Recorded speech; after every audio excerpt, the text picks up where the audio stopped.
Hello everybody, welcome to the Red Army. This is where we talk about anything and everything about Manchester United. So we are finally getting some information from Manchester United as to why Dan Ashworth was fired just 5 months into his contract after we did everything we could to get him from Newcastle United. We also know who we are going to play against in the Europa League. I mean, we are going to play Real Sociedad, and actually that game has a magnitude, has a huge impact on the schedule, which is already tight. So we are going to talk about that in a minute. So if you're new here, kindly take a second to subscribe. I know I sound like a broken record, but it really helps the club. Okay, so let's get started. It seems like Dan Ashworth, after he was hired from Newcastle, he was hired on the merits that he understood football.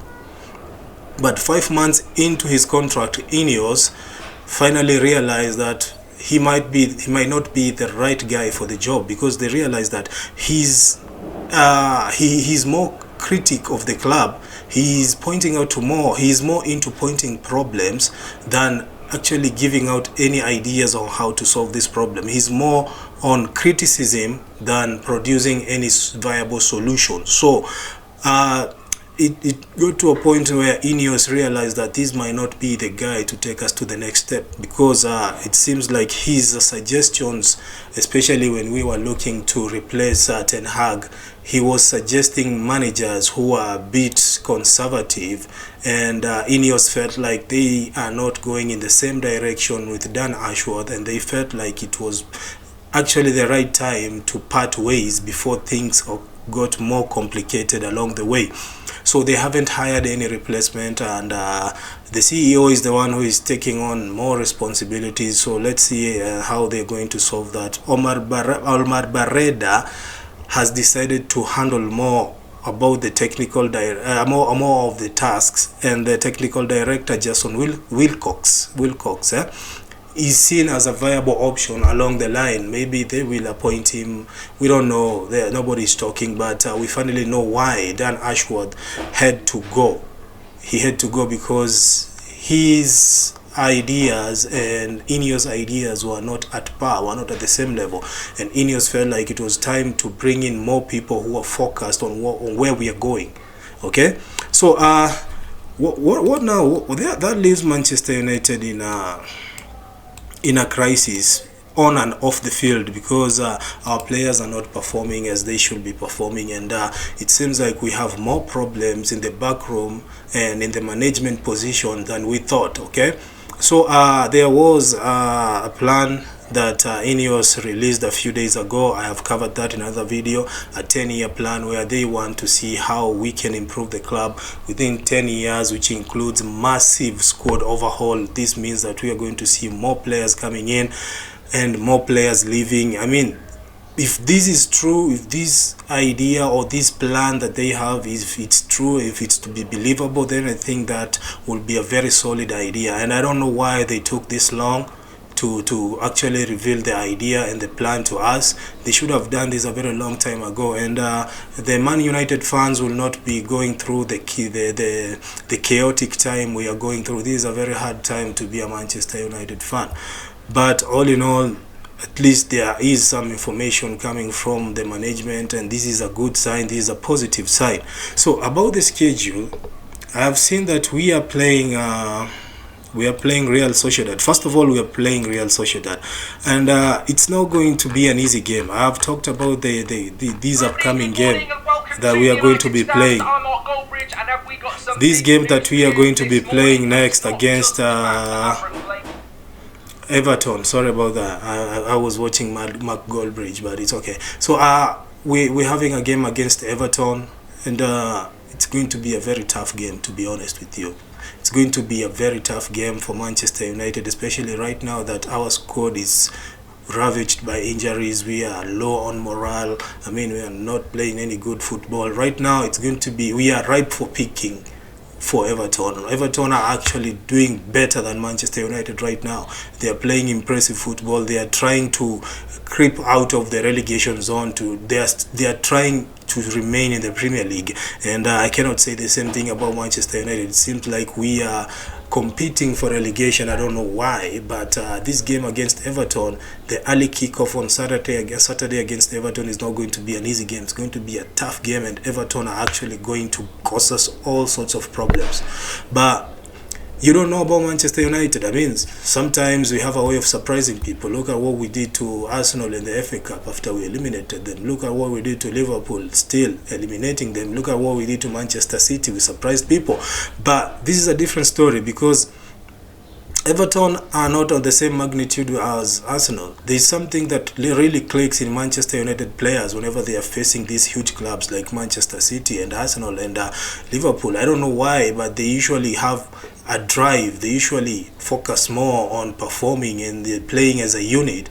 But when you look at them playing against these other teams like for instance Everton, or for instance Wolves, where we were whipped by Wolves, you can already see that the players are disjointed unit. They are not united at all. I don't know what really happens to these Manchester United players, but I really do hope that they are going to turn up on Saturday and we are going to win the 3 crucial points, which I'm pretty sure are going to boost our chances of avoiding the relegation zone, okay? Because as you can see, we are already 12 points away from the relegation zone, and we have some very tricky games remaining till the end of the season. So every point counts. So if we can go to Goodison Park and get all 3 points, then we can try to sigh a sigh of relief, because that means we are 3 points more away from the relegation zone, okay?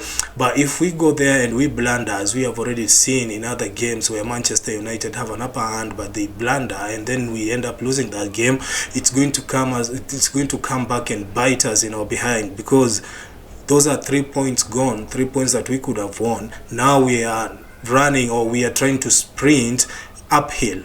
It's going to be difficult for Manchester United to get themselves out of this mess if we lose Saturday's game against Everton, okay? So about Europa League, I've seen that we are playing Real Sociedad and it's going to be on March. I had that fixture here, just give me a minute.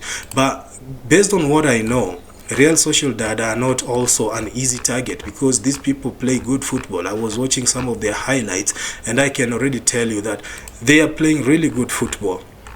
And if Manchester United goes the way we go, the way we approach matches, without any urgency, without any sense of urgency, without any motivation or any hunger, I'm pretty sure that Real Sociedad are going to cause us more problems than we can imagine, okay? But if you look at Manchester United in the Europa League, we are a different animal, we are a different breed, because we have actually managed to stay in top 4 in Europa League, okay? We are the only we are the only team that has gone through the group phase without losing any match, and that means that we are performing well in Europa League. And but there's also another issue you need to focus on. First of all, we don't have the same squad that was playing in Europa League. Most of our players are actually out injured. That means we are already in trouble, and some of them like Diallo and Mino could be out for a very long time, so perhaps even towards the end of the season, because we're only just a few weeks till the end of the season. But if we can manage to hold our own against Real Sociedad away, because the first game we are playing away at Real Sociedad, and then maybe we try and surprise them at home a week later, I'm pretty sure we are going to proceed. But if we approach that game with so much, what do we call them?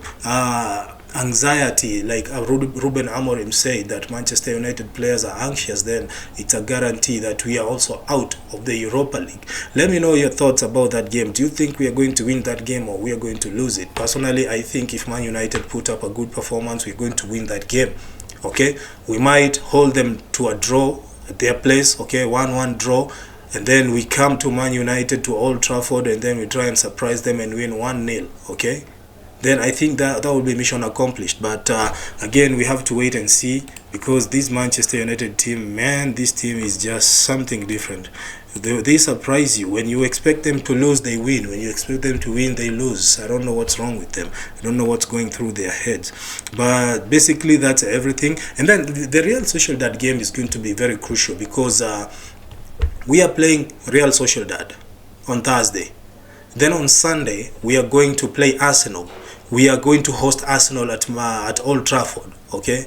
Those are two huge games. Then on Thursday again, that's just like 4 days later, we are going to play the return leg at Old Trafford against Real Sociedad. Then few days later, we are going to play Leicester City away. We are going to travel to Leicester City, which is also a very tricky game. Then after that, it's Nottingham Forest. Then we wind up the season with hosting Manchester City. I mean, this is a trap for Man United. This is where things can go wrong. This is where things can go from bad to worse, because all these games, they are not easy games. They are not easy games. We can lose all of them. We can lose all of them. We can be eliminated from the Europa League, and we can lose the Premier League matches that we have. Like because we have how many? We have one FA Cup against Fulham, which is also a very tricky game. But before Everton, we have 6 Premier League games. Okay, 6 Premier League games. If and then we are just how many points away from relegation?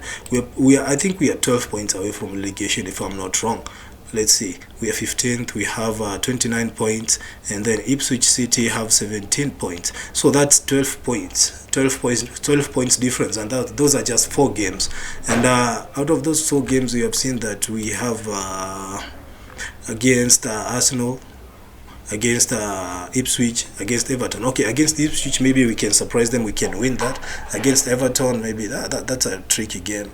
Then against Arsenal, wow. Okay, against Leicester, I just want to mention these teams so that you can try and think. What do you think? In all these games, which ones do you think we are going to win? Which one do you think we are going to lose?